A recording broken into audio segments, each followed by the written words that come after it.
कार्यं संकल्पेन अद्य कार्यश्रवणं पूर्वोच्चारिते संकल्पनुसारेणम् अमुक गोत्रकन्या संदीप सतीजी श्रवणं तथा च लिंग महापुराण ज्ञान यज्ञकर्मणे लिंग पुराण भोजन व्यास भोजनं च करिष्ये। ओम नमः शंभवाय च मयोभवाय च नमः शंकराय च महेश्वराय च नमः शिवाय च शिवधराय च लिंग महापुराणाय नमः। पाद्योपाद्यं समर्पयामि अस्तोर्घ्यं समर्पयामि मुख्याचमनि सर्वांगस्नाने सुजलं समर्पयामि। हरिः ओम पुलं गन्धद्वारा दुरादर्शा नित्यपुष्टाङ्गरेशणमीश्वरे सर्वभूतानां नामिहो पौवेस्मिन् गन्धं समर्पयामि।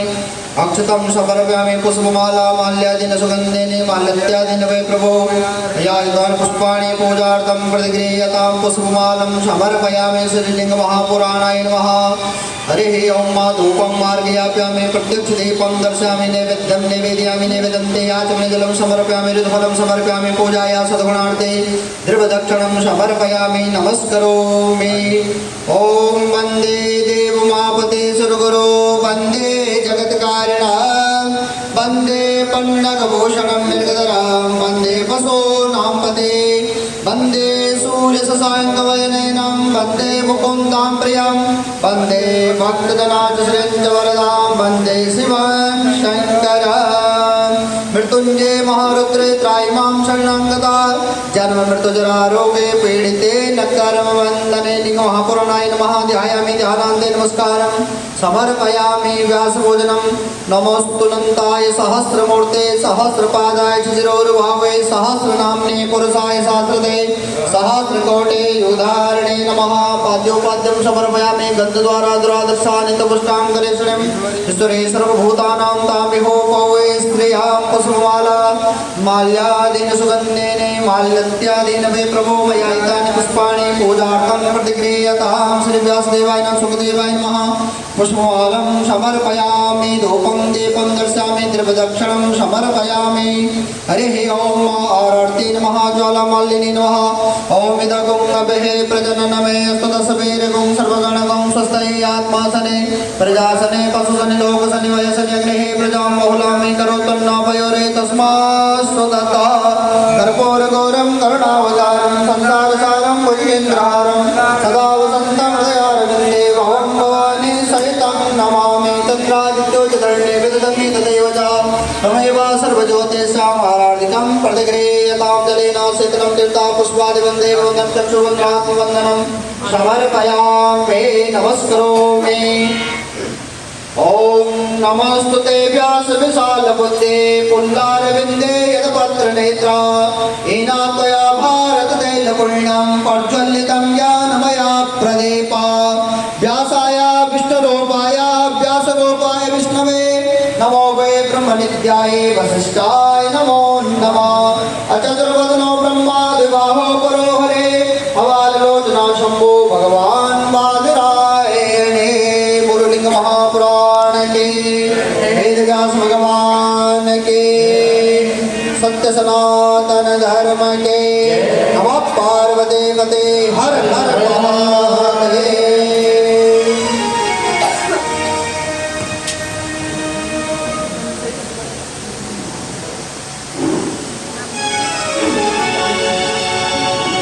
भक्तों ने मिलजुल कर दरबार सजाया है। चंदन की चौकी पर आसन लगाया है। बस कमी है आपकी आप आ जाइए।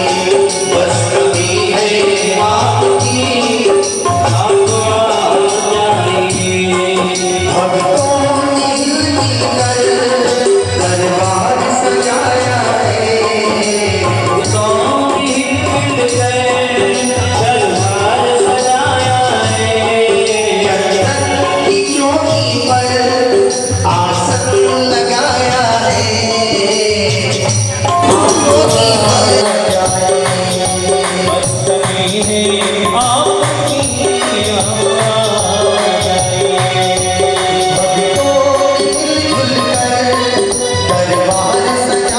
है।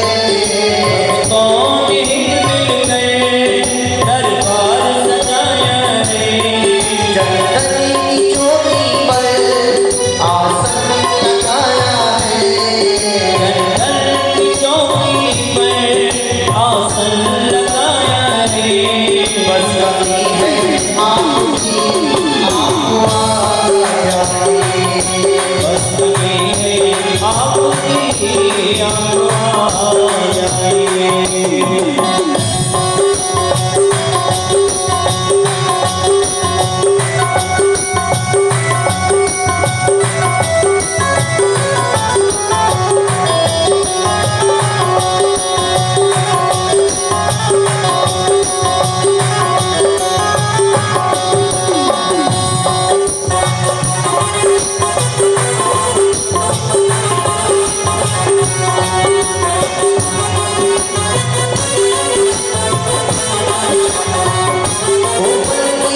कब से लिखी है तेरी राह में ऊपर के कब से बिछी है मेरी राह में। वो बैठे द्वारी कब से आस लिए बैठे द्वारे पे तेरी हम चाहते और अपनी अपनी श्रद्धा से लाए हैं हम तेरे लिए अपनी अपनी श्रद्धा से लाए हैं हम तेरे।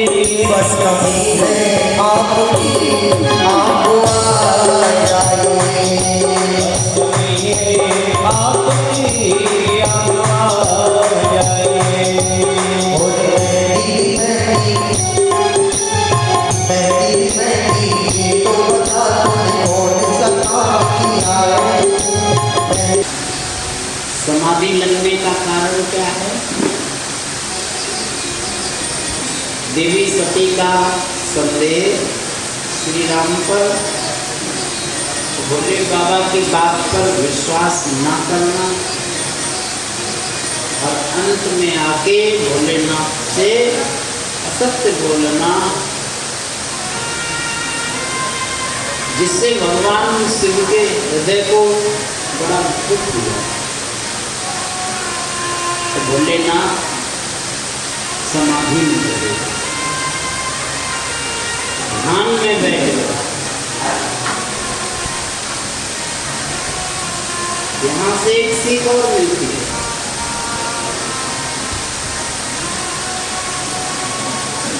जीवन में कभी आपको जब दुख मिले, आपको अपनों से, जब आपके अपने आप की बात का विश्वास ना करें, जब आपके अपने आप से असत्य बोले,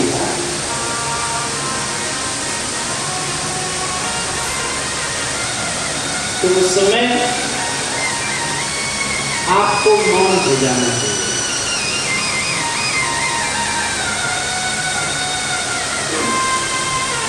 आपको भगवान का ध्यान करना है। जब भी हृदय को कोई कष्ट पहुंचाए, दुख पहुंचाए, भावनाओं को जब भी कोई ठेस पहुंचाए, तो परमात्मा को याद करना चाहिए। भोलेनाथ स्वयं ये करके बताए।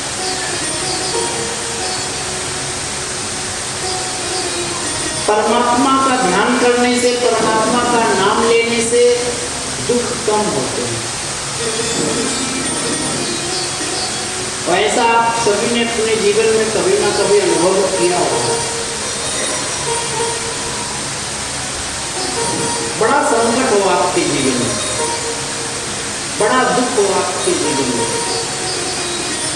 मन परेशान हो, कहीं से कोई उम्मीद ना दिखाई दे रही हो, ऐसे समय पे जब भी आपने परमात्मा का स्मरण किया होगा, तो आपके हृदय को, आपके मन को शांति मिली होगी। सुख में व्यक्ति स्मरण करे या ना करे परमात्मा का, सुख में नाम ले या ना ले, लेकिन जब दुख आता है तो परमात्मा ही याद आते हैं अधिकतर। हम सबको आते हैं कि नहीं? किसी की मृत्यु हो जाए तो राम जी याद आते हैं, भोलेनाथ याद आते हैं, क्योंकि हमारा अपना कोई व्यक्ति हमें छोड़ के चला गया है। जब कोई हमारा अपना हमें छोड़ के जाता है तो इसका कष्ट बहुत होता है। परमात्मा को स्मरण करते हैं, दुख शक्ति मिलती है, दुख से बाहर निकलने की शक्ति मिलती है, सामर्थ्य मिलती है परमात्मा के नाम से।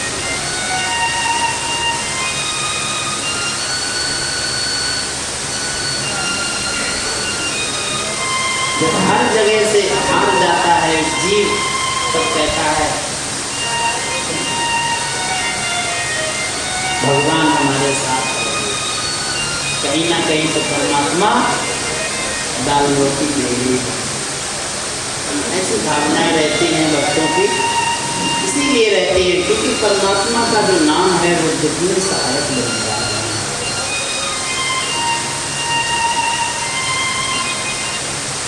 सुख हो चाहे दुख, गर्मी हो चाहे सर्दी, परमात्मा को निरंतर स्मरण में रखना चाहिए। ऐसा हमारे धर्म ग्रंथ कहते हैं, संत विद्वान बोले शंकर भगवान की।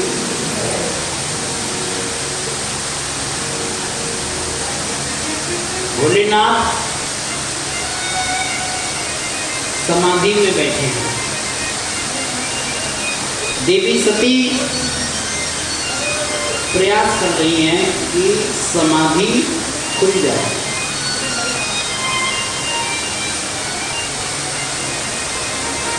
लेकिन भोलेनाथ समाधि से नहीं उठे। ब्रह्मा, विष्णु, इंद्र, बृहस्पति आदि सभी देवी देवता कैलाश पे आए तो भोलेनाथ के चरणों में प्रार्थना करने लगे, हे महादेव, ऐसे योगासन पर कैसे बैठ गए, क्या हो गया, क्या कारण है? देवी सती बता नहीं रही है कि हमसे गलती हो गई थी, इसलिए भोले बाबा ऐसे बैठे हैं आसन समाधि में। देवी सती सभी देवी देवताओं से कहती हैं, ब्रह्मा जी से कहती हैं, भगवान विष्णु से कहती हैं कि पता नहीं क्या हुआ, भोलेनाथ आए और आसन पे बैठे और समाधि में चले गए। बड़ा प्रयास लेकिन सफलता प्राप्त नहीं हुई। समाधि खुली तो कब? वर्णन है,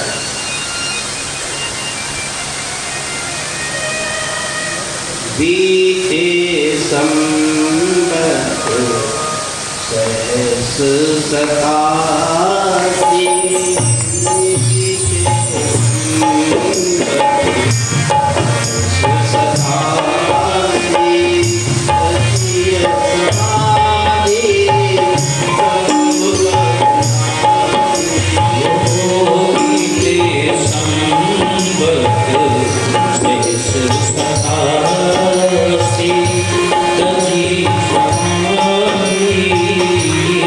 Go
शंभो पद बंदन कीना जाए शंभो पद बंदन कीना सन्मुख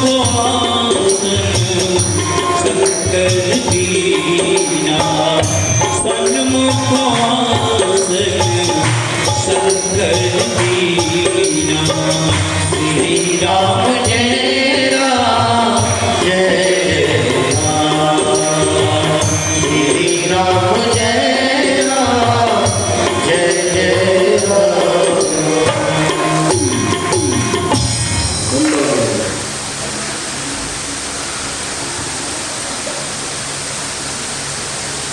भोलेनाथ की समाधि खुली तो कब खुली?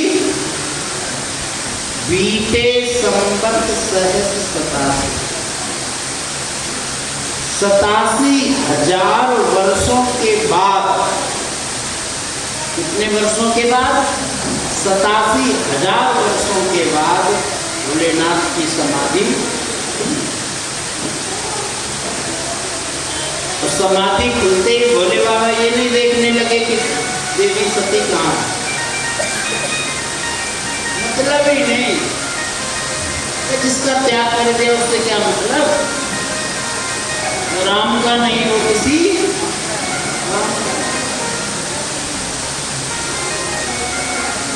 भगवान भोलेनाथ जो ध्यान में कर रहे थे वही ध्यान से उठ के कर रहे हैं। नाम नाम लेने लगे। जब राम नाम लेने लगे भोले बाबा तो देवी सती ने देखा, अरे भोलेनाथ दौड़ के आए, भोलेनाथ के चरणों में प्रणाम करती। भोले बाबा कहते हैं बस बस हो गया देवी, हो गया, बैठो। अपने सामने आसन दिया भोले बाबा ने देवी सती। पत्नी का स्थान ही देवी सती को नहीं मिला।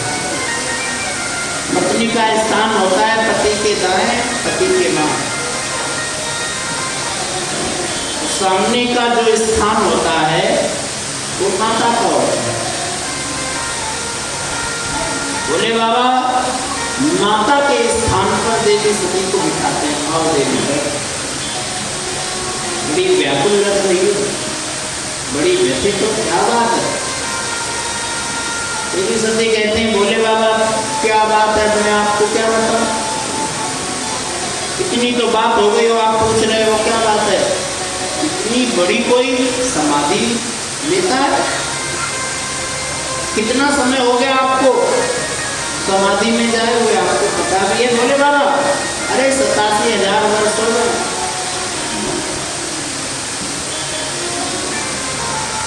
आपको जरा सी भी मेरी चिंता नहीं है? आपको जरा सी भी अपने भक्तों की चिंता नहीं है? इतने दिन बैठे बैठे क्या करते रहे भोले बाबा?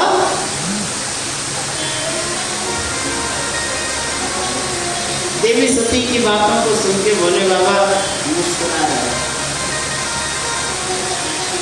इस प्रकार मुस्कुरा रहे हैं जैसे नहीं नादान बच्चों की बात पर बड़े हंसते हैं। बच्चे कोई नादानता में व्यंग्यपूर्ण बात करें तो बड़े बड़ा प्रसन्न होते हैं। ऐसे भोले बाबा हंस रहे हैं, बच्चों की तरह देवी सती बोल रही है, जैसे अबोध हो किसी बात से।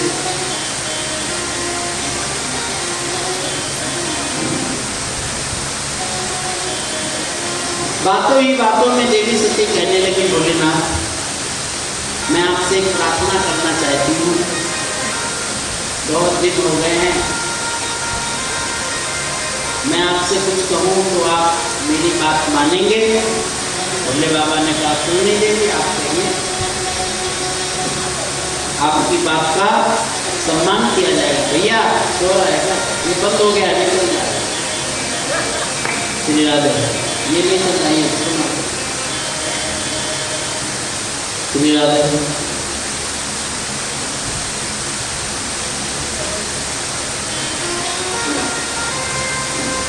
आके सुनो, हाँ नहीं सुनाई।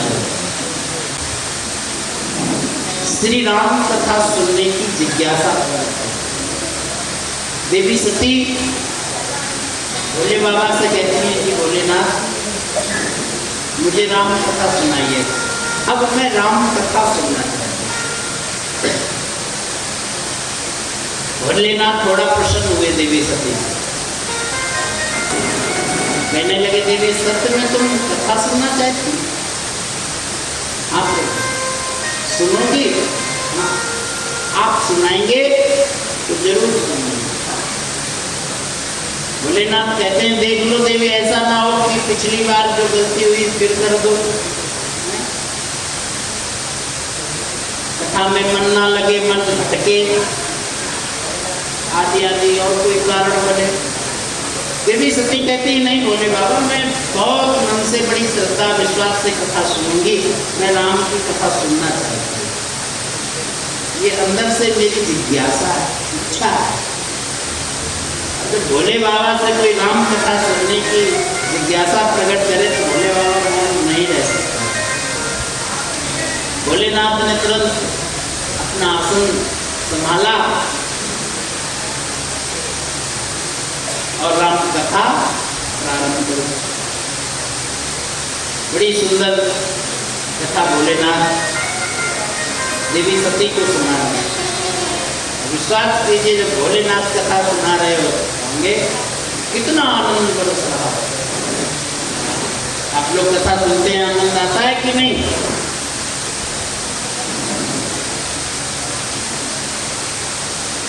मुझ जैसे अदम प्राणी के द्वारा आप लोग कथा सुन के आनंद लेते हैं, भोलेनाथ क्या आनंद होगा, वो तो उसका तो वर्णन हो ही नहीं सकता। अच्छा, आनंद का तो कोई वर्णन कर ही नहीं सकता। कर सकता है क्या? अगर कोई पूछे कि आप वहाँ गए थे कैसा लगा, आप क्या करोगे? बहुत आनंद आया।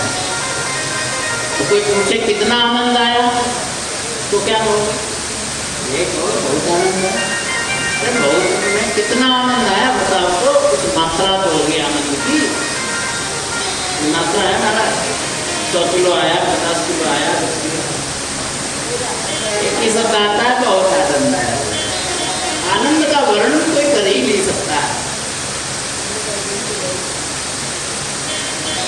उसी समय देवी सती के पिता दक्ष ने एक यज्ञ का आयोजन किया और यज्ञ का आयोजन का जो उद्देश्य है वो कौन सा है? यज्ञ के आयोजन का उद्देश्य है भगवान शिव का अपमान।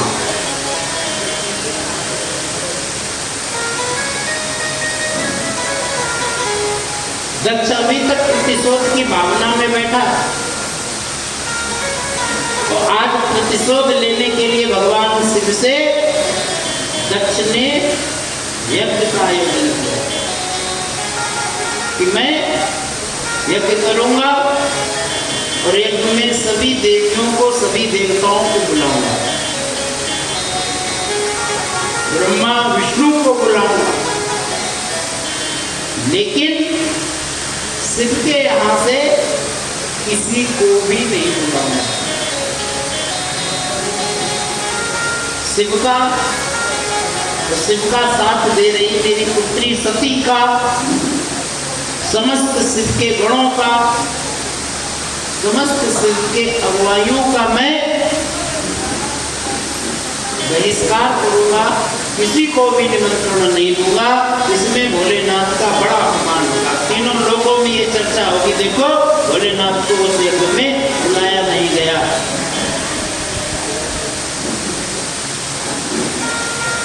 दक्ष ने भोलेनाथ का अपमान करने के लिए यज्ञ करना सुनिश्चित किया, यज्ञ का आयोजन किया। एक बात बताऊं आपको, शास्त्रों में तो बड़ा सुंदर वर्णन है कि कर्म के आधार पर फल मिलता है। कर्म प्रधान विश्व रचि राखा, जो जस करहि सतस फल। ये जो पृथ्वी है ये कर्म भूमि है। शास्त्र पृथ्वी को एक नाम और देते हैं, कौन सा नाम? कर्म भूमि। कर्म भूमि पर आकर श्रम सबको करना पड़ता है। परमात्मा सिर्फ लकीरें देते हैं, रंग खुद को ही भरना पड़ता है, रंग खुद को ही भरना। कर्म प्रधान है। को न पाओ सुख दुख कर दाता, निज कृत कर्म भोग सब दाता। ना कोई किसी को सुख देता है, ना कोई किसी को दुख देता है, सब अपने अपने कर्मों से सुख और दुख प्राप्त करते हैं, ऐसा वर्णन है। लेकिन कर्म से भी महत्वपूर्ण कुछ और है। कर्म से महत्वपूर्ण है आपका उद्देश्य, कि कर्म करने के पीछे आपका उद्देश्य क्या है। अगर आप धर्म का काम,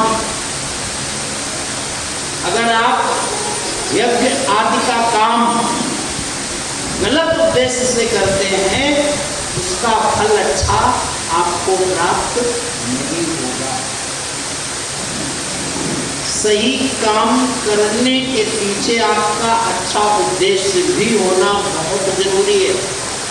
अगर आप 500 रुपए का दान पड़ोसी को नीचा दिखाने के लिए दे रहे हैं, तो उस दान का आपको अच्छा फल मिलेगा नहीं।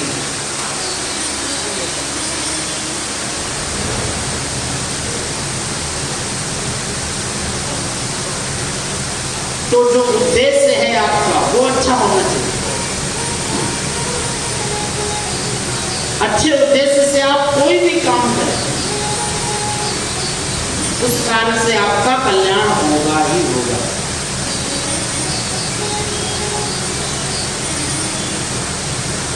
किसी का वध करना पाप है कि नहीं?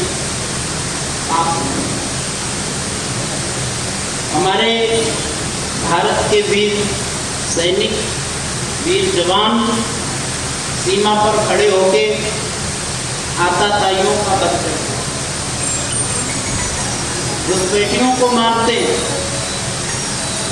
जो हमारी सीमा पर अपना आधिपत्य जमाते हैं उनको मार के भगाते हैं। तो क्या हमारे देश के वीर जवान पाप करते हैं? नहीं। क्या वो जो वध करते हैं उसका उनको पाप लगता है? नहीं, पुण्य मिलता है। क्योंकि जो हमारे सैनिकों का उद्देश्य है ना, वो अच्छा है। हमारे सैनिकों का उद्देश्य है हमारे देश की रक्षा। हमारे सैनिक इसलिए आतताइयों को मारते हैं कि आतताई हमारे देश के निर्दोष देशवासियों पर अत्याचार ना कर पाए, उनको जान माल का खतरा ना पहुंचा पाए, इसलिए उनको मारते हैं।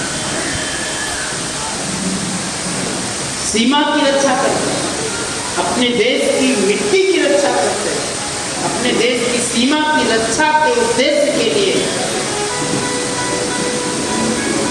जो भी उस पर बुरी नजर डालता है उसका वध कर देते हैं सैनिक। उसका पाप नहीं होता है। युद्ध होते हैं, पहले भी कई युद्ध हुए। भगवान श्री राम युद्ध करते हैं, भगवान कृष्ण युद्ध करते हैं, भोलेनाथ युद्ध करते हैं। तो युद्ध में जो वध किए गए उनसे भी पाप लगा। धर्म की रक्षा के उद्देश्य से, नीति की रक्षा के उद्देश्य से युद्ध जो हुए हैं, उनमें मारे गए लोगों का वध किए गए लोगों का पाप नहीं लगता है, क्योंकि उद्देश्य अच्छा होता है। एक बहुत सुंदर दृष्टांत आता है, दृष्टांत महासागर। एक हत्यारा था और उसका पेशा था कि हत्या करके लूट करना और लूटे हुए धन से अपने परिवार का पालन पोषण करना, यही उसका कार्य था, यही उसका व्यापार था। जीवन पर्यंत ये हत्यारा यही करता रहा। एक घने जंगल में रहता था, जो भी जंगल के मार्ग से निकलता था उसको लूट लेता था और कईयों की तो हत्या भी कर देता था। एक दिन एक संत उसी मार्ग से निकल के जा रहे थे अपने गंतव्य को, तो हत्यारे ने संत को पकड़ लिया। संत को पकड़ के कहा, बाबा जो भी है नहीं छोड़ दो, तो जीवित चले जाओ, नहीं तो मैं तुम्हारा राम नाम सत्य करूंगा। संत हंसने लगे। संतों को किस बात का भय? संत कहने लगे कि तुम मुझसे क्या ले पाओगे? अरे मूर्ख प्राणी, ये लोटा, पोटली, इसमें क्या मिलेगा तुम्हें? 2-4-5 वस्त्र, 2-4-5 बर्तन, थोड़ा बहुत कुछ मिल जाएगा, इससे क्या होगा? आज तक यही लूटते रहे, ये लूटने से तुम्हारा कोई कल्याण हुआ? अरे हम तो तुम्हें वो दे सकते हैं जिससे तुम्हारा जीवन बदल जाए, कल्याण हो जाए, उद्धार हो जाए। ये सब कर रहे हो ना, इससे कुछ नहीं मिलने वाला। नरक में जाओगे, यातनाएं पाओगे। अरे क्यों मनुष्य जीवन को व्यर्थ कर रहा है मूर्ख प्राणी? ये जो पाप जिस परिवार के लिए तू सर पे लाद रहा है ना, तेरा परिवार इस पाप में तेरा साथ नहीं देता होगा। प्यारा कहता है, बाबा कैसी बातें करते हो? मेरा परिवार मेरा बहुत साथ देता है। अरे मेरी पत्नी मुझसे बड़ा प्रेम करती है, मेरे पुत्र मुझसे बड़ा प्रेम करते हैं। संत ने कहा, जाके पूछ के आओ।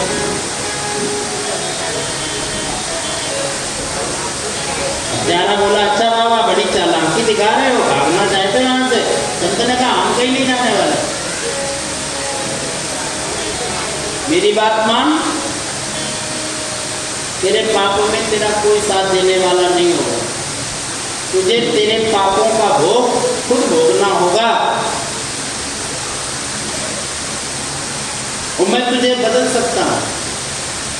बदलना चाहे तो बदल जाए।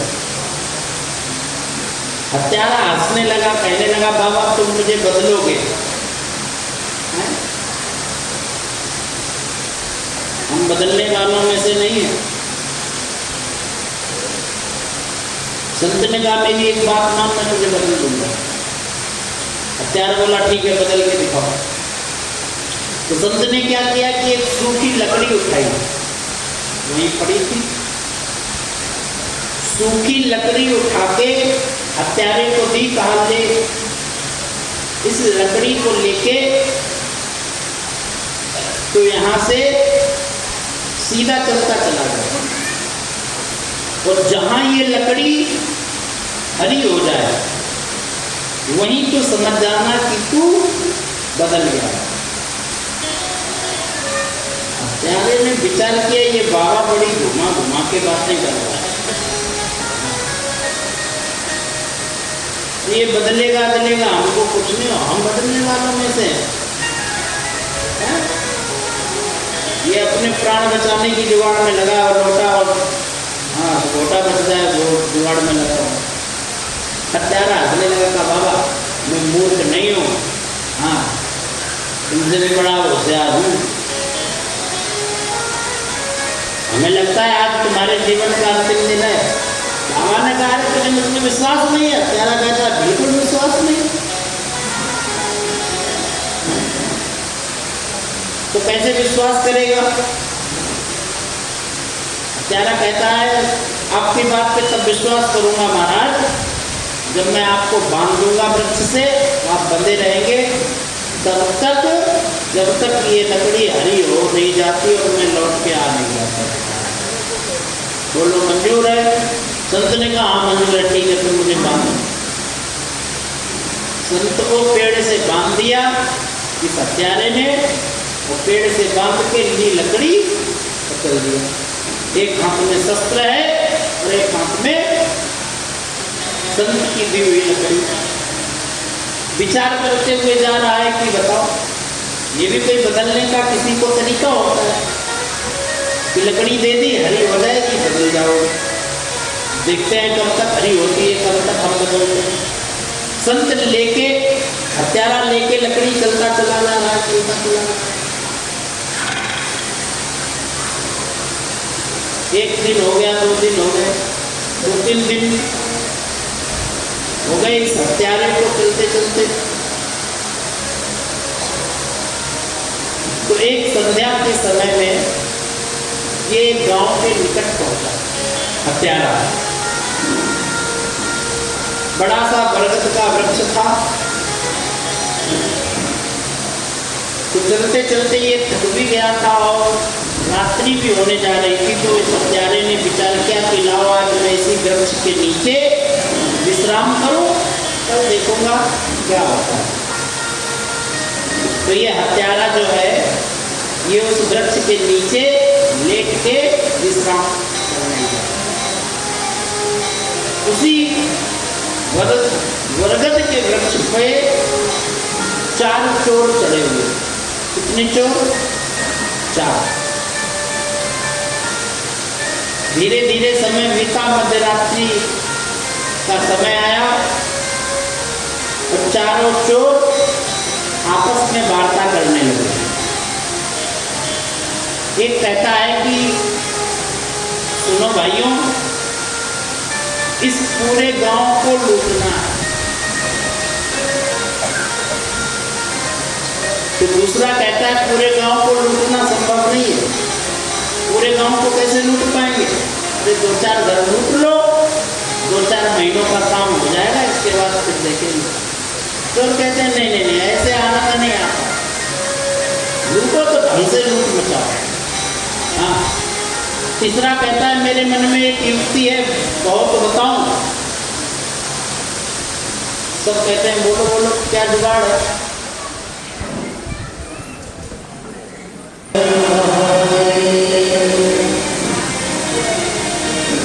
चोर आपस में वार्ता कर रहे हैं। एक चोर कहता है कि काम करते हैं, गांव के छोर में लगा देते हैं आग,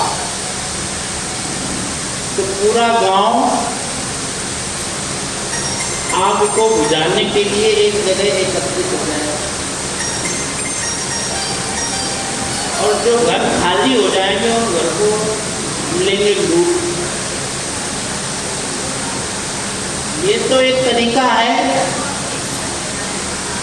नहीं तो एक ही 2 घर से काम चलाना पड़ेगा। चोरों में जो सरदार था वो कहता है नहीं, पूरे गांव को तबाह करेंगे,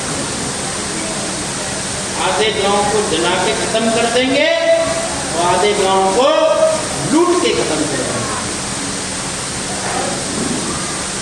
चोरों के सरदार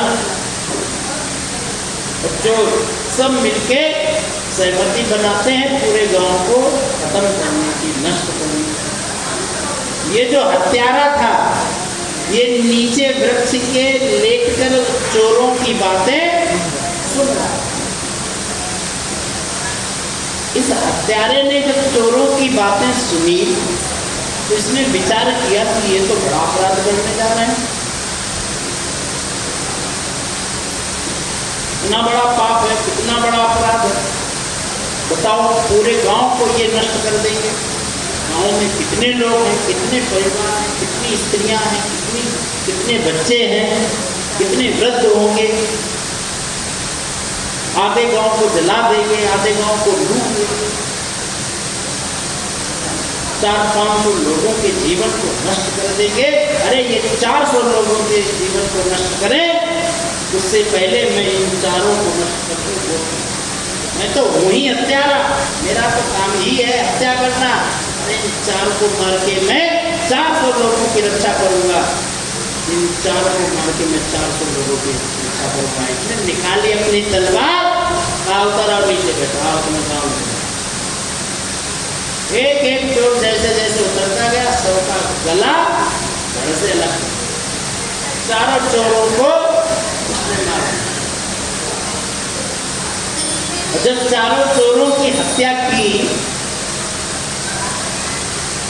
हत्या करने के बाद जब ये लकड़ी देखता है, वो कौन सी लकड़ी जो संत ने दी थी, वो लकड़ी हो जाती है हरी। और जैसे ही लकड़ी देखी इसने कि हरी हो गई, तो इसको बड़ा आश्चर्य हुआ, ये लकड़ी कैसे हरी हो सकती है? अभी तो मैंने कोई ऐसा काम नहीं किया जिससे मैं बदला हूं। चलो बाबा जी से ही पूछता हूँ। वहीं से ये लौट आया। बाबा जी बेचारे बदले थे, जो 4-5 दिनों से देख रहे थे नारद को लौट जाएगा मेरा चेला। अब जैसे ही चेला को आते देखा, बाबा जी पसंद हो गया, लगता है हरी हो गई। भगवान से भी मनी में कह, भगवान कर देना ना हुई।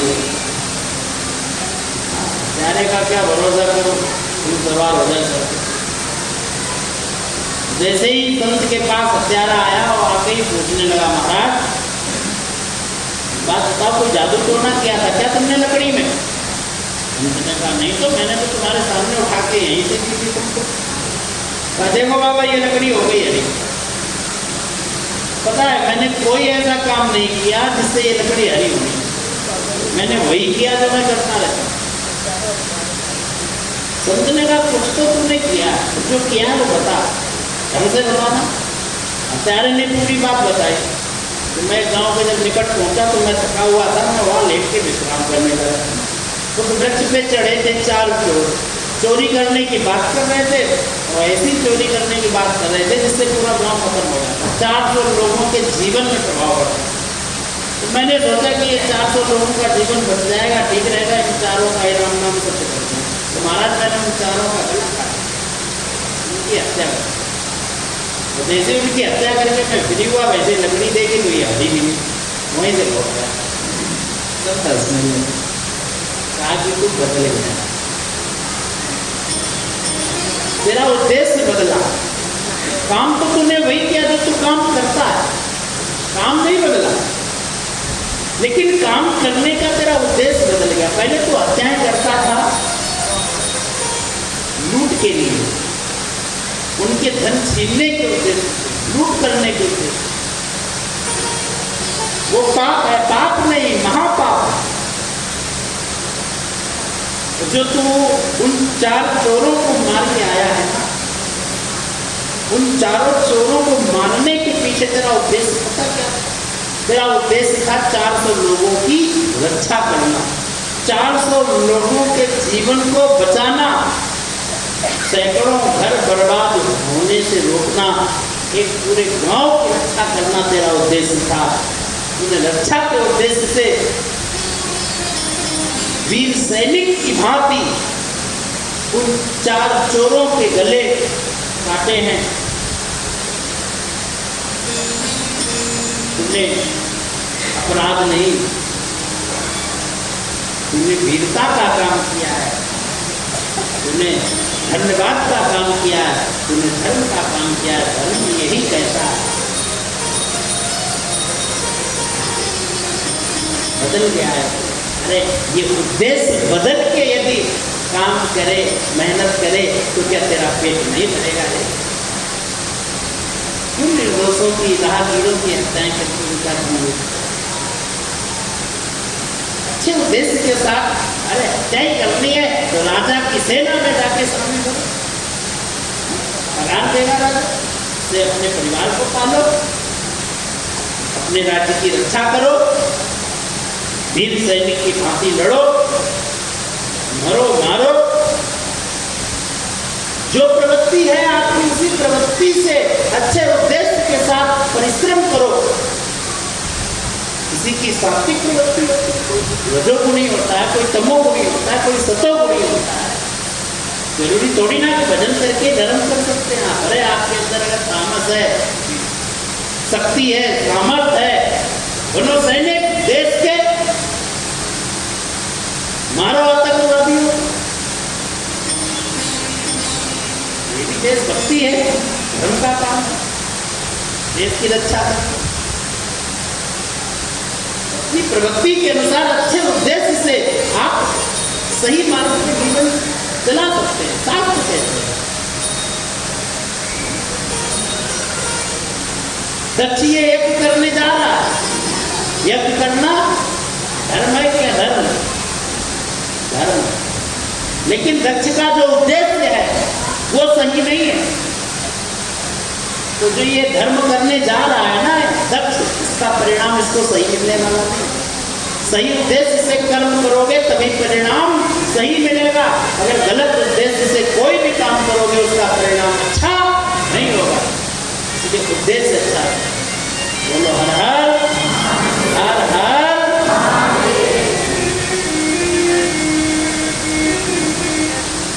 और इस दक्ष ने क्या किया? सभी देवी देवताओं को बुलाया। कोई ऐसा बचा नहीं जिसको निमंत्रण न दिया हो, लेकिन महादेव को निमंत्रण नहीं दिया। महादेव हर बात को जानते हैं कि क्या चल रहा है।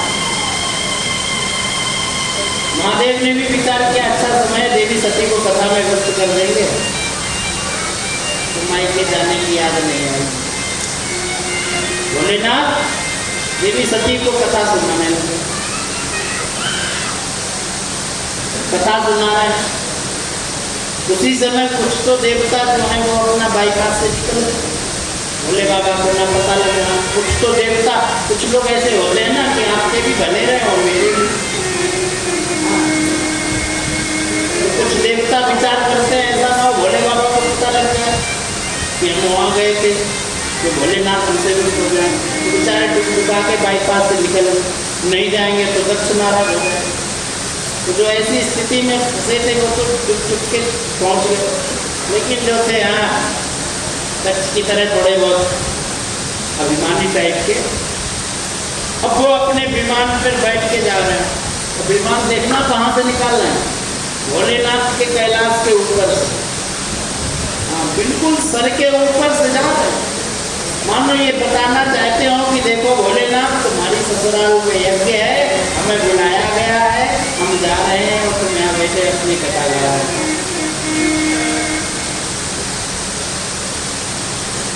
एक के बाद एक विमान, एक के बाद एक विमान, एक के बाद एक। देवी सती का मन पुनः कथा से विमानों में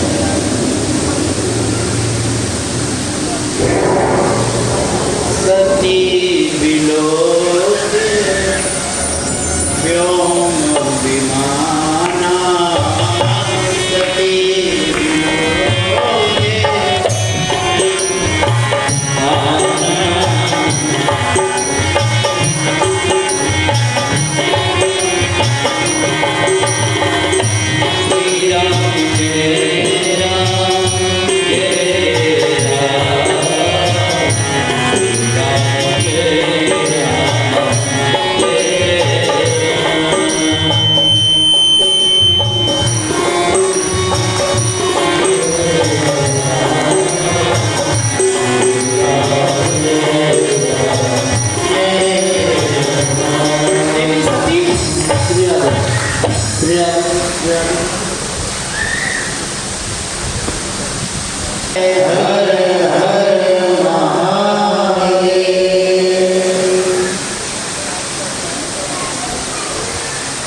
देवी सती का मन कथा से हटके पुनः विमानों में चला गया। अब भोले बाबा को रोकने लगी देवी सती, कहती हैं प्रभु रुक जाओ। भोलेनाथ कहते हैं क्या हुआ? देवी सती कहती हुआ कुछ नहीं प्रभु, कथा तो बाद में सुन लेंगे, पहले ये बताओ कि ये जो विमान जा रहे हैं ये मैं बड़ी देर से देख रही हूँ कि एक के बाद एक, एक के बाद एक, एक के बाद एक निकल रहा है विमान। ये सभी देवी देवता कहाँ जा रहे हैं? भोलेनाथ ने कहा पहले तो देवी आपने अपराध किया कि आपने व्यासपीठ की गरिमा को, व्यासपीठ की मर्यादा को ठेस पहुंचाया। श्रोताओं का ये अधिकार नहीं है कि वो कहें कि कथा बंद करो, कथा चालू करो। व्यासपीठ स्वतंत्र है। आपने कथा को बीच में रोक के कथा का अपमान किया, व्यासपीठ का अपमान किया। देवी ऐसा करना उचित नहीं था। चलो कोई बात नहीं, जो हो गया सो हो गया। तो देवी आप अपनी कथा में ध्यान दो, ये विमान जहाँ जा रहे हैं इन्हें जाने दो, इन विमानों के चक्कर में ना पड़ो, कथा सुनो। देवी सती कहती हैं नहीं नहीं बताओ ना प्रभु कहाँ जा रहे हैं ये। भोलेनाथ ने कहा देवी ये बात ना जानो, वही आपके लिए अच्छा है, क्योंकि अगर ये जान लोगी कि ये विमान कहाँ जा रहे हैं तो तुम भी वहाँ जाने से अपने आप को रोक नहीं पाओगे, इसलिए मत जानो कि ये विमान कहाँ जा रहे हैं। कथा में बैठी हो, कथा सुनने की इच्छा थी आपकी, आपने कथा सुनाने के लिए मुझे बोला, मैं कथा सुना रहा हूँ, कथा सुनो, कथा में ध्यान दो, बड़ा आनंद आया। देवी सती कहती है नहीं प्रभु मुझे तो अब जानना है कि ये विमान कहाँ जा रहा है, आप बताओ ना ये विमान कहाँ जा रहा है। भोलेनाथ ने कई प्रकार से समझाया नहीं है, तो अंत में आके भोलेनाथ ने बताई है ये विमान कहीं और नहीं, ये विमान आपके पिता दक्ष के यहाँ जा रहा है। आपके पिता दक्ष ने विशाल अश्वमेध यज्ञ किया, बड़ा आयोजन है आपके पिता के यहाँ पर, और उसी यज्ञ में ये सभी देवता सभी देवियां जा रहे हैं। माँ देवी सती बोली प्रभु देखो ना कितनी विचित्र बात है, आपके ससुर के यहाँ यज्ञ है, आपकी ससुराल में, और सभी जा रहे हैं और आप कथा के चक्कर में हैं। आपके ससुर में यहाँ यज्ञ है, आपकी ससुराल में क्या आप नहीं गए? ऐसे बातें बना रही हैं जैसे मानो कि सबसे बड़े ऐसी हो, कितने बड़े अपने हो तक। भोलेनाथ मुस्कुराते हुए कहते हैं देवी सती आप तो जानती ही हो, आपसे तो कुछ छुपा नहीं है, आपके पिता का मेरा आपस में बैर है, और आपको पता है इतना बड़ा आयोजन आपके पिता ने किया है, बैर के कारण मुझे नहीं बुलाया, मुझे नहीं बुलाया, ये तो मैं साधारण बात समझता हूँ भाई, जिससे बैर होता है उसको नहीं लोग बुलाते, लेकिन देवी मेरे बैर मुझसे बैर के कारण आपको भी नहीं बुलाया, हमारे बैर तुम्हें भी बुलाया। हमारे कैलाश पर किसी के लिए भी किसी भी प्रकार का कोई निमंत्रण नहीं है,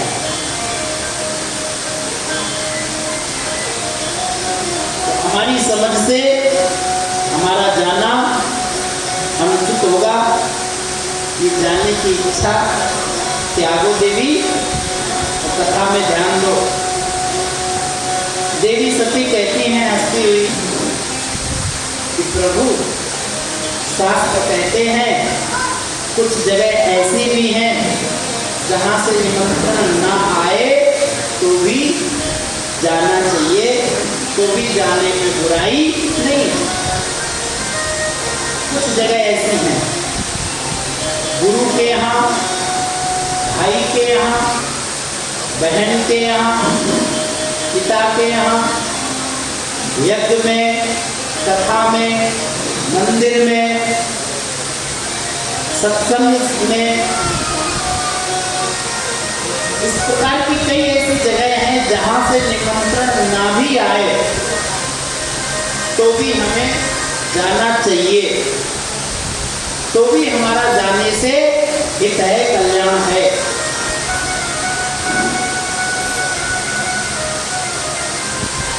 तो प्रभु बताइए, वहाँ यज्ञ हो रही है, धर्म का काम हो रहा है, ससुर भी पिता के समान होता है, तो जाने में मेरी समझ से कोई बुराई नहीं है भगवान। हम अगर चलना चाहें तो चल सकते हैं। भोलेनाथ कहते हैं देवी आपका कथन सत्य है, तो चल सकते हैं। और जाने में इन जगहों पे कोई बुराई नहीं है, निमंत्रण ना भी आए तो भी। लेकिन कब जाने में बुराई नहीं है? जब आपका कोई बैरी वहां उपस्थित ना हो तब। यदि आपका बैरी उपस्थित है जो आपसे बैर करता है तो जाने में भलाई नहीं है, कल्याण नहीं है।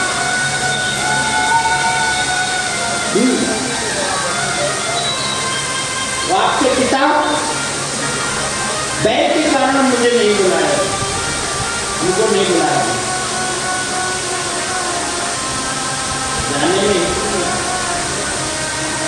देवी सती कहती हैं प्रभु ये तो बातें हैं, बातें तो कभी खत्म नहीं होंगी, और तो बड़ी पुरानी बात हो गई। अरे उस बात को खत्म करो ना, हम पहुँचेंगे तो पिता को बड़ी प्रसन्नता होगी, वो आपका बहुत सम्मान करेंगे, हमारा बड़ा सम्मान करेंगे। अरे मेरी वहाँ बहनें आई होंगी, जाने कितने वर्ष बीत गई, मैंने अपनी बहनों को नहीं देखा। अरे मैं अपनी माता से नहीं मिली, मैं अपनी सखियों से नहीं मिली। भोलेनाथ चलो ना, कितना आनंद आएगा, कितना मंगल हो रहा होगा, सब कितने आनंद में होंगे, कितना अच्छा वातावरण होगा। इस प्रकार की अनेक बातें देवी सती भगवान भोलेनाथ से कहने लगी। भगवान भोले बाबा कहते देवी सती मुझे नहीं जाना है, यदि आपका मन है तो आप जाइए, मैं आपको रोक भी नहीं। समझाने का प्रयास किया भोले बाबा ने, नहीं समझ में आया, जाना है तो चली जाओ, लेकिन मैं कहूँ निमंत्रण नहीं आया है, ना जाओ, इसी में आपका हित है, कल्याण। जहाँ अभिमान हो वहां तो कभी जाना ही नहीं चाहिए। यद्यप अभिमान जहाँ ले होए, तहाँ जाए कल्याण न होए। आवत ही हर से नहीं, नैन नहीं सने, तुलसी वहाँ न जाइए, चाहे चंचल बरसे।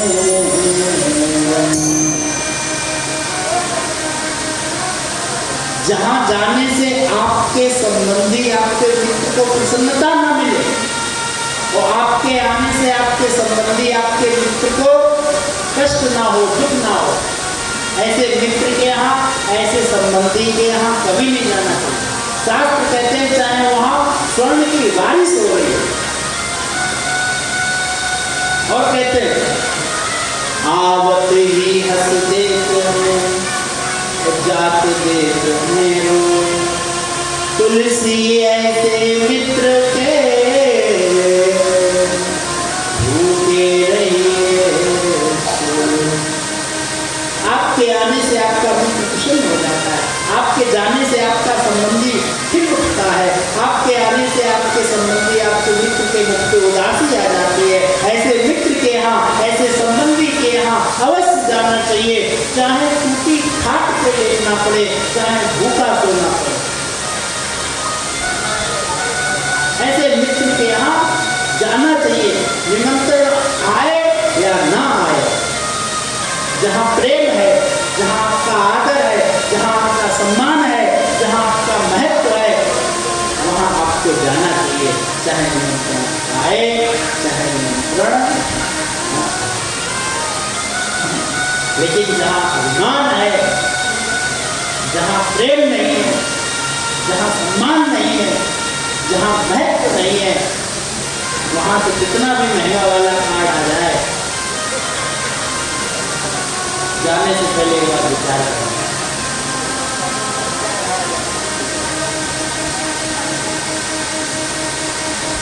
जहाँ जाने से हमारा कल्याण हो, हमें ऐसा स्थान जाने के लिए सुनिश्चित करें।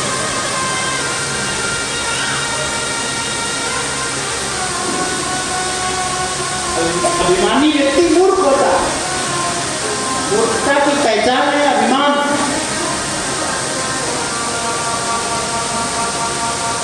मूर्ख व्यक्ति का कोई विश्वास नहीं होता है, कब वो आपका सम्मान कर दे, कब वो आपका अपमान करे।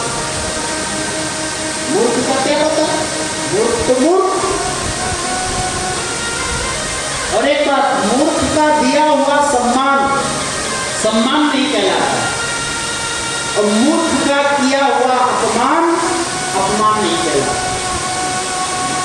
कोई मूर्ख आपका सम्मान कर दे तो उसे आप अपना सम्मान मत समझ लेना, क्योंकि सम्मान की श्रेणी में मूर्ख का दिया हुआ सम्मान नहीं आता।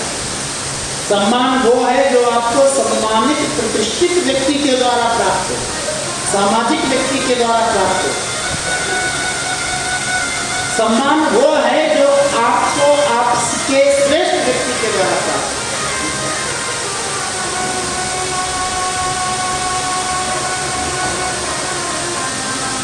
हो। और अपमान भी वही है जो सम्मानित व्यक्ति के द्वारा मिले, प्रतिष्ठित व्यक्ति के द्वारा किया जाए, आपसे श्रेष्ठ व्यक्ति के द्वारा आपका किया जाए।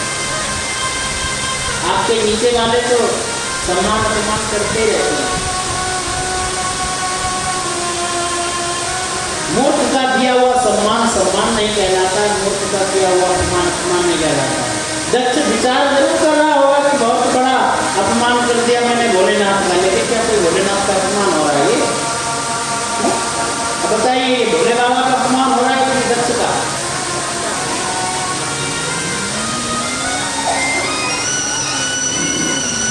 तो भोलेनाथ कई प्रकार से समझाते हैं, देवी सती जाने की चीजें छोड़ी नहीं रही। भोलेनाथ बड़े प्रेम से कहते हैं कि तुम मेरी मानो दक्ष सुता, नहीं कोई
मंत्र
देवी सती को हृदय से लगा। भगनी मिली बहुत मुस्कान। जो बहने हैं ये थोड़ा नहीं बहुत ज्यादा हंस के मिलती हैं। अच्छा, हंसी के भी कई कारण होते हैं। आपकी मुस्कुराहट में गंभीरता भी होती है, आपकी हंसी में व्यंग्यता भी होती है। आप कोई बात आपसे कहे आप उसमें मुस्कुरा दो तो समझा जाता है कि आपने बात की गंभीरता को समझ लिया है। और जब आपसे कोई बात कही जाए आप हंस दो कस के तो आपकी बात का अस्तित्व खत्म हो जाए, उसकी बात का अस्तित्व आपके लिए खत्म हो जाए। तो व्यवहार है वो भी बता देता है कि हमारा क्या महत्व है आपके लिए। तो जो भगनी है, जो बहनें हैं, वो बड़ी हंसती हुई मिलती है, व्यंग्यता मजाक बनाते हैं, जैसा कि अभी हम बताते। माता सती ने अपनी माँ से पूछा कि माँ यज्ञशाला किधर है। यज्ञशाला का पता माँ ने बता दिया। देवी सती यज्ञशाला पहुंची। यज्ञशाला में जाकर देवी सती ने देखा कि सभी देवी देवताओं का स्थान है,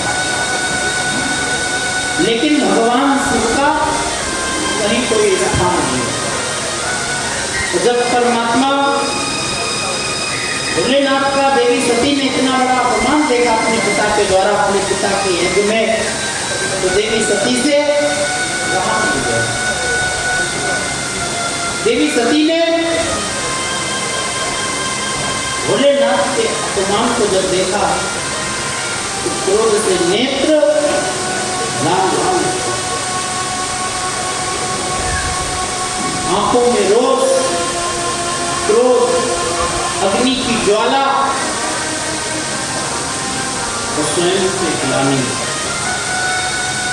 विचार करती है देवी सती की, मैं कैसे अभिमानी पिता की पुत्री हूं।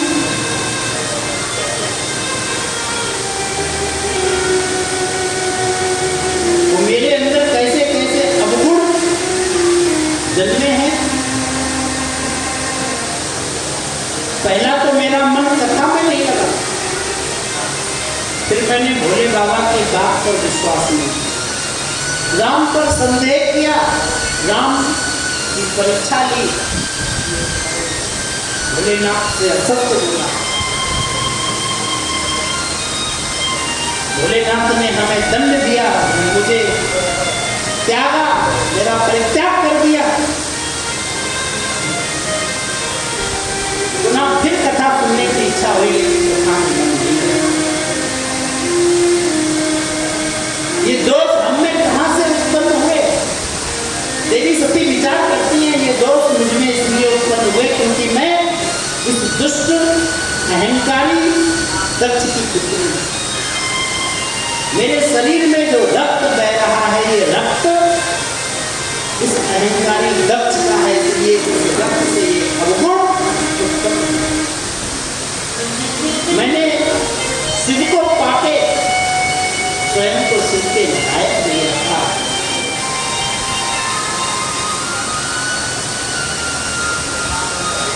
पहले तो ऐसा विचार करती है, फिर क्रोध में आके कहने लगती हैं, सुनो सभासद सकल निंदा, कहीं सुनी जिन शंकर निंदा, सो फल तुरंत लहर सब काहू और भली भांति पछताहू। सभी से कहने लगती हैं कि जितने भी देवी देवता सुन भोलेनाथ के इस अपमान में सम्मिलित है, किसी को भी क्षमा नहीं किया जाएगा। सभी अपने अपराध का दंड पाएंगे। सुन अहंकारी पिता दक्ष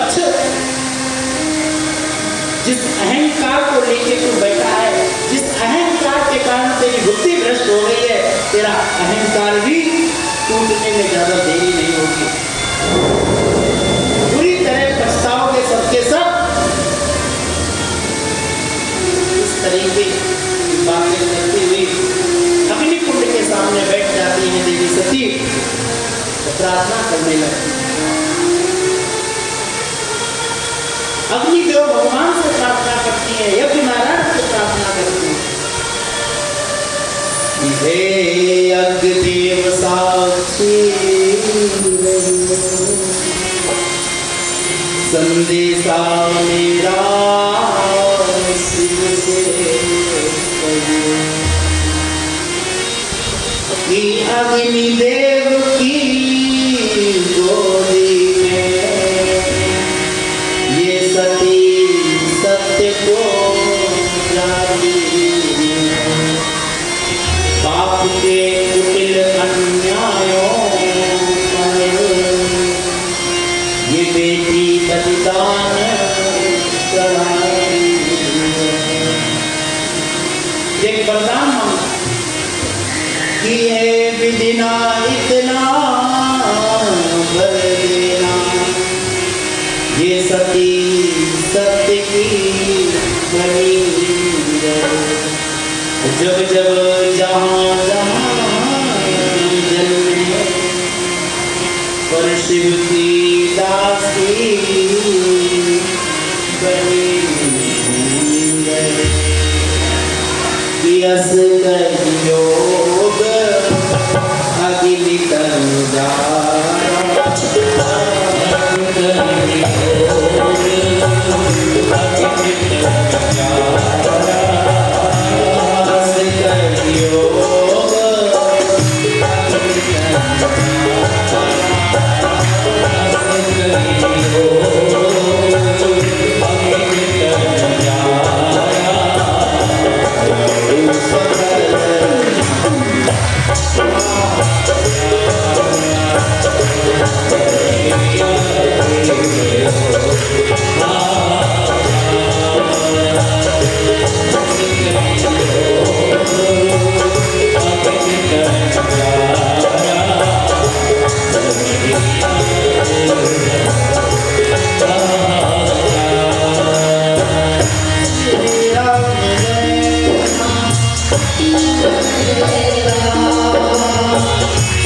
शंकर भगवान।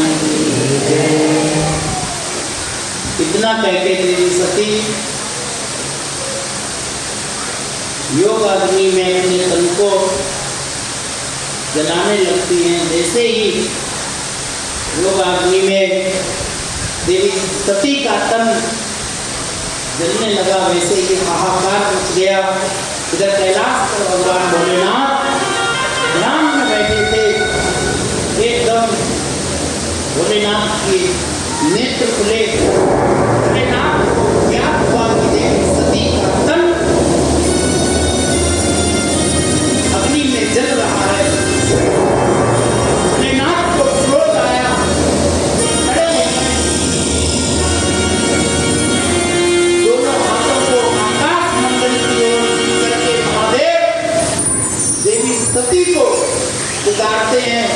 क्रोध में आकर जटा उठाकर धरा पर पकड़ते हैं। वीरभद्र नाम का दैत्य उत्पन्न हो गया। वीरभद्र नाम का गण उत्पन्न हुआ। भोलेनाथ ने आज्ञा दी कि जाओ दक्ष के यज्ञ को विध्वंस करके जाता। भगवान भोलेनाथ के गण दक्ष के यज्ञ में आए, यज्ञ को विध्वंस कर दिया। जो भी भोलेनाथ के अपमान में अपना सम्मान समझ रहे थे, सबको अंग भंग कर दिया, हाथ तोड़ दिए।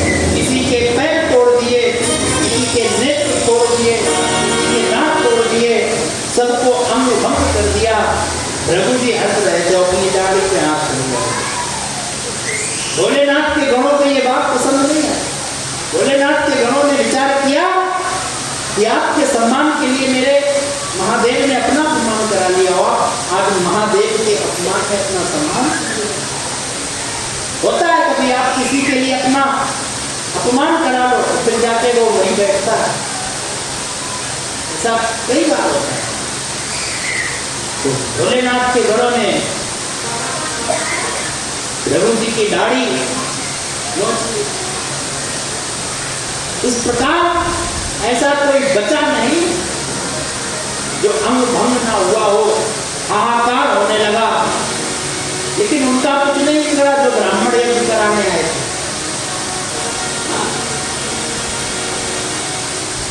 ब्रह्मा और विष्णु से जाके देवताओं ने प्रार्थना की कि हे प्रभु, आप ही भोलेनाथ का क्रोध शांत कर सकते हैं, भोलेनाथ का क्रोध शांत करो। भोलेनाथ अपने गुणों को रोके, नहीं तो ये महादेव के जो गण है ये प्रलय ले आएंगे। बड़ी मुश्किल से ब्रह्मा विष्णु ने महादेव की पहले तो स्तुति की, फिर ब्राह्मणों से सभी देवता प्रार्थना करने लगे कि आपकी बात का अनादर महादेव नहीं करेंगे, आप स्तुति कीजिए, आप स्तुति कीजिए, आप प्रार्थना। ब्राह्मणगण प्रार्थना स्तुति विनती करने लगे। आए भोलेनाथ से हम आप भी थोड़ी प्रार्थना करें, विनती करें।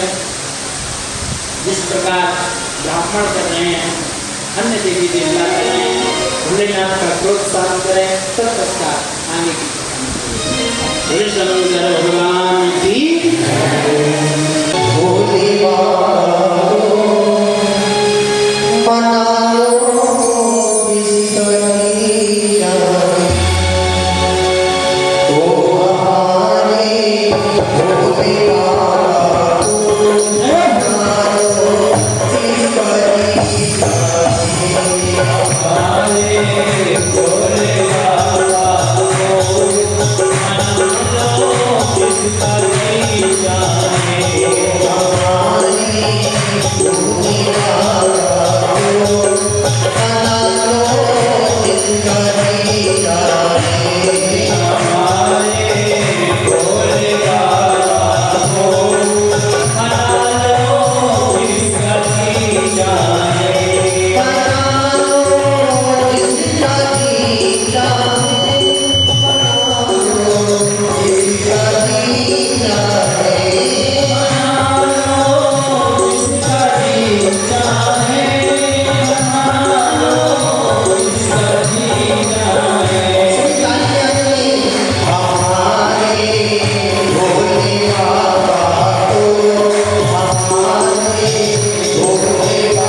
भगवान शिव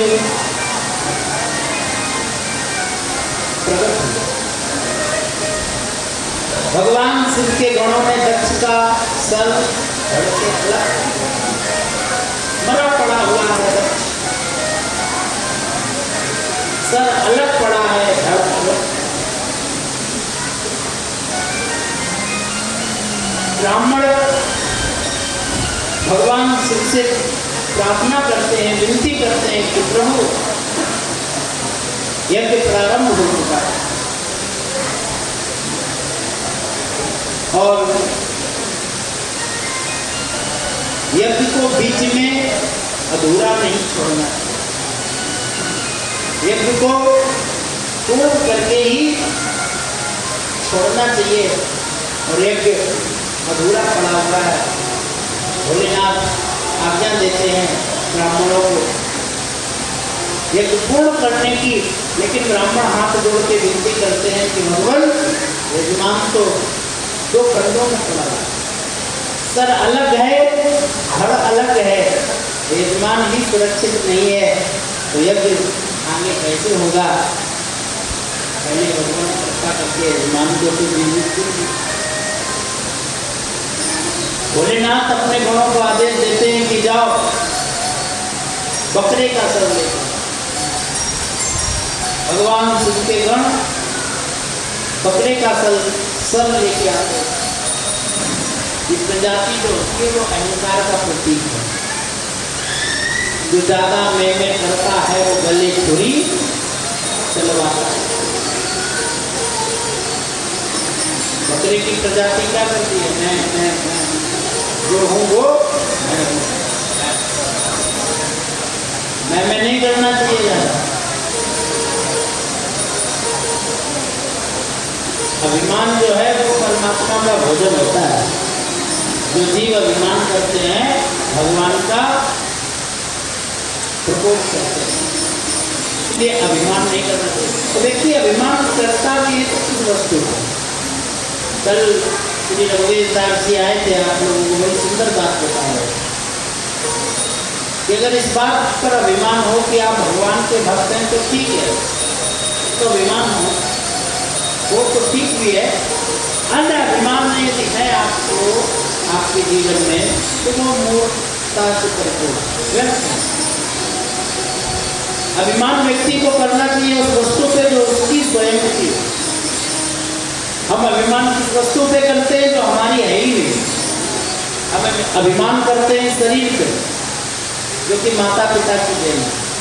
हम अभिमान करते हैं अपने ज्ञान पे जो कि गुरु कृपा से प्राप्त।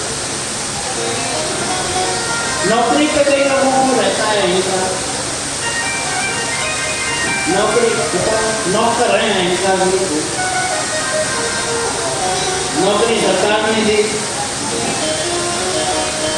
या किसी की कंपनी के मालिक, भाई दी हुई चीज पर अहंकार किया जाए तो वो मूर्खता से ही तो परिपूर्ण है।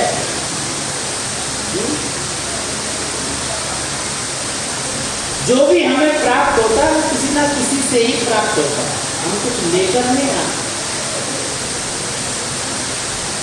अगर हम स्वयं से कुछ पाते हैं तो वो है भगवान की बात, जो किसी से मिलती नहीं है। वो स्वयं के त्याग से, स्वयं की श्रद्धा से, स्वयं के विश्वास। अगर उस पर अभिमान है तो संसार की वस्तुओं पर अभिमान नहीं करना चाहिए, मुक्ता से करते हैं। तो भगवान शिव दक्ष के धड़ पे बकरे का सर रखते हैं। दक्ष को जीवित किया, एक पूर्ण किया। भगवान शिव पुनः कैलाश पर आए तो वैराग्य धारण कर लेते हैं। संसार आदि में व्यस्त हो जाते हैं, मस्त हो जाते हैं। कभी समाधि में चले जाते हैं, कभी कुछ करते हैं। इधर देवी सती का अगला जन्म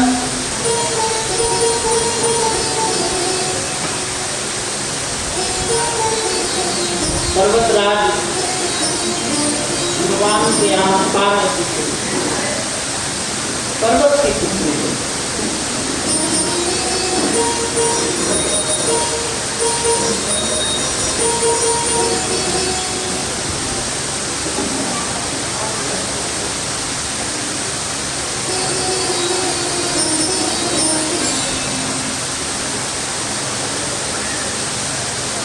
पार्वती के रूप में जन्म हुआ।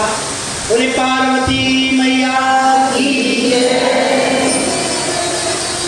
जैसे ही देवी पार्वती का जन्म पर्वतराज के यहाँ हुआ, वैसे ही मंगल गीत मंगल होने लगे, सुंदर बाहर आ गई। आदि शक्ति का जन्म हुआ है। देवर्षि नारद दर्शन के लिए पधारे। देवी नारद से पर्वतराज प्रार्थना करते हैं कि हे भगवान, हे ऋषि श्रेष्ठ, आपको प्रकार दर्शे हैं, आप बताइए ना कि मेरी पुत्री के जीवन में क्या है, क्या उसे प्राप्त होगा। बाबा नारद बड़े आनंद के साथ पर्वतराज को माँ पार्वती की रेखाओं को देख के बताते हैं। ये जगत की जननी होगी, ये जगदम्बा होगी, ये भगवती होगी, तीनों लोगों में पूछी जाएगी। एक प्रकार से प्रशंसा करते हैं। तो कहते हैं कि लेकिन इसका जो पति होगा वो जरा विचित्र होगा। कैसा होगा? अमंगल भेष वाला होगा, इसके कुल का घर का कोई ऐसा पता नहीं होगा, त्यागी होगा, सन्यासी होगा। और जब पति के विषय में ऐसा परिचय देते हैं बाबा नारद, तो थोड़ी चिंता होती है। बाबा नारद कहते हैं चिंता मत, जो गुण बताए हैं मैंने आपकी पुत्री के पति के, वो सभी गुण मैंने भगवान शिव में देखे। यदि आपकी पुत्री भोलेनाथ का व्रत पूजन तप करे, तो यदि भोलेनाथ पति के रूप में आपकी पुत्री को प्राप्त होंगे, तो समर्थवान व्यक्ति में कोई दोष नहीं होता। अब अग्नि में आपको कुछ भी जलाइए, अग्नि अपवित्र नहीं होती, कि हो जाती है। अग्नि में आप पवित्र वस्तुओं को जलाइए, सुगंधित वस्तुओं को जलाइए, अपवित्र वस्तुओं को जलाइए, अग्नि की पवित्रता नष्ट नहीं होती, कि अग्नि समर्थवान है। समर्थवान व्यक्ति के अवगुण भी छिप जाते हैं उसकी सामर्थ्य। गंगा में आप कुछ भी डाल दीजिए, गंगा में कितने नाटक है। यदि कोई गंगा, कोई नहर, कोई नदी गंगा में मिल रही है, तो वो अलग तो हो नहीं जाएगी, गंगा में मिलके गंगा ही बन जाएगी।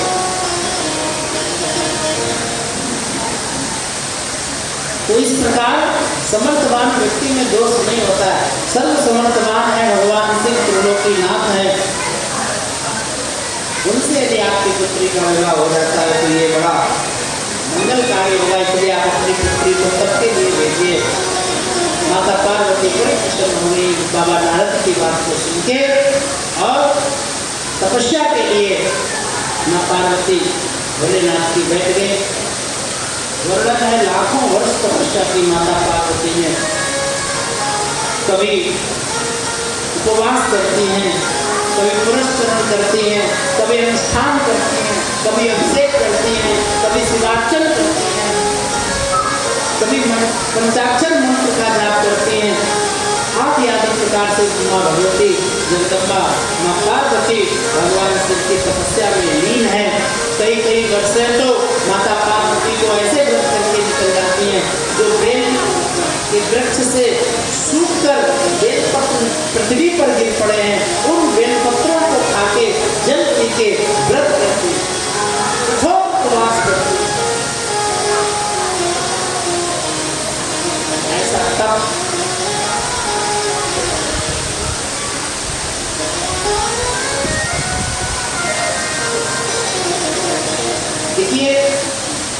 बड़ी सुंदर बात महाशिव पुराण में है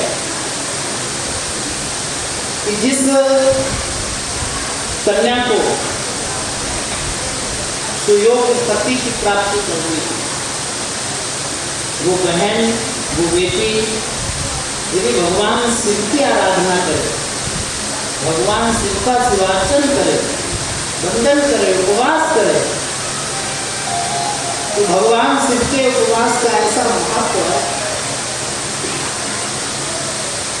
कि सुयोग्य वर जीवन में प्राप्त बहनों को।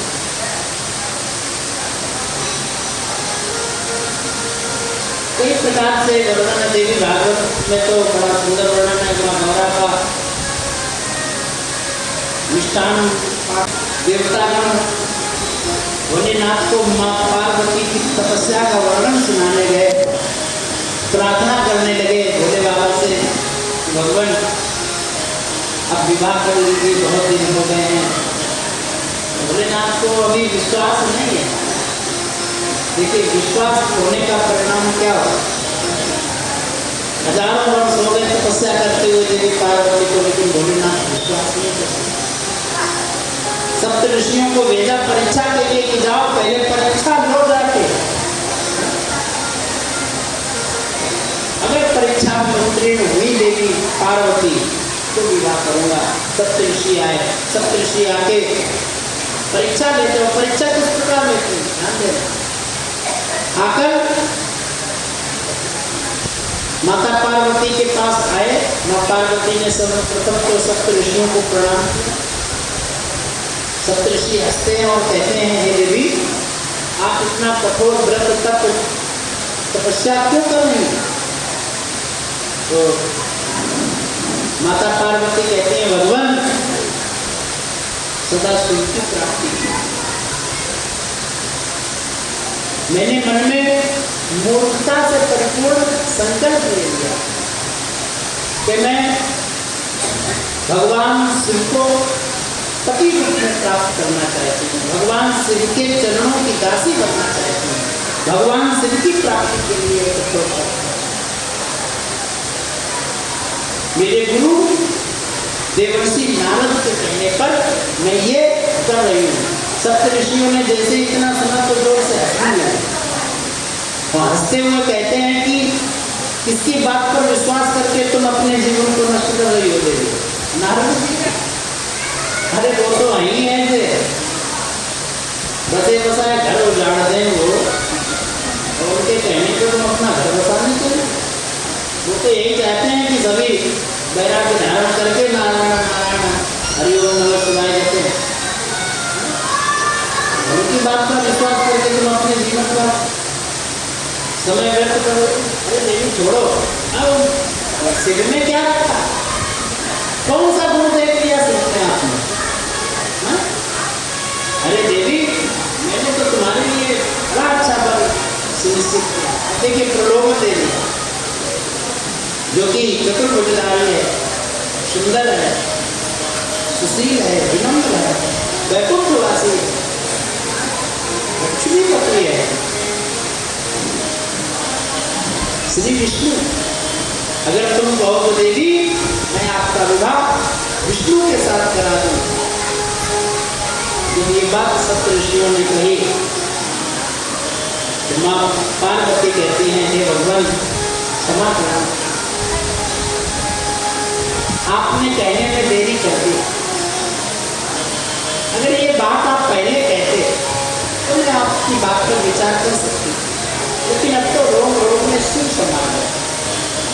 अब तो कोई जगह, कहीं कोई स्थान खाली ही नहीं। आपके विकल्प को मैं स्वीकार करूं, लेकिन स्वीकार करके रखूं कहाँ? मेरे पास तो कोई जगह खाली नहीं है, क्योंकि रोम रोम में शिव समा है। जन्म को दिन तक रगड़ हमारी गौम संबुलत रहूं, इसी जन्म में या तो हर जन्म में इतनी तपस्या करके, इतने ही व्रत पूजन करके भगवान शिव की ही प्राप्ति करना चाहूँ। शिव के सिवा कुछ प्राप्त नहीं करना है जीवन में। भगवान शिव के चरणों में जब पार्वती का प्रेम सप्त ऋषियों ने देखा, सप्त ऋषियों ने जाकर भगवान शिव को बताया, भगवान शिव प्रसन्न हुए। तत्पश्चात धीरे धीरे संयोग बने और एक दिन वो दिन आया जिस दिन बाबा भोलेनाथ का माता पार्वती का विवाह। बड़ी सुंदर तैयारियां होने लगी माता पार्वती भगवान भोलेनाथ के विवाह की। आए भगवान के विवाह महोत्सव में आनंद लेते हैं। उससे पहले मैं देखो विवाह में सबसे भाई कोई विवाह होता है तो उसमें मतलब कि साथ पिताजी को देखा जाता है ना। मैं श्री शंभु शरण जी का आह्वान व्यास पीठ पर करना चाहूँगा, व्यास मंच पर कि वो आए और कुछ घोषणा करें। तत्पश्चात आपको बहुत ही सुंदर बड़े उत्साह के साथ दिव्य झांकियों के दर्शन कराए जाएंगे।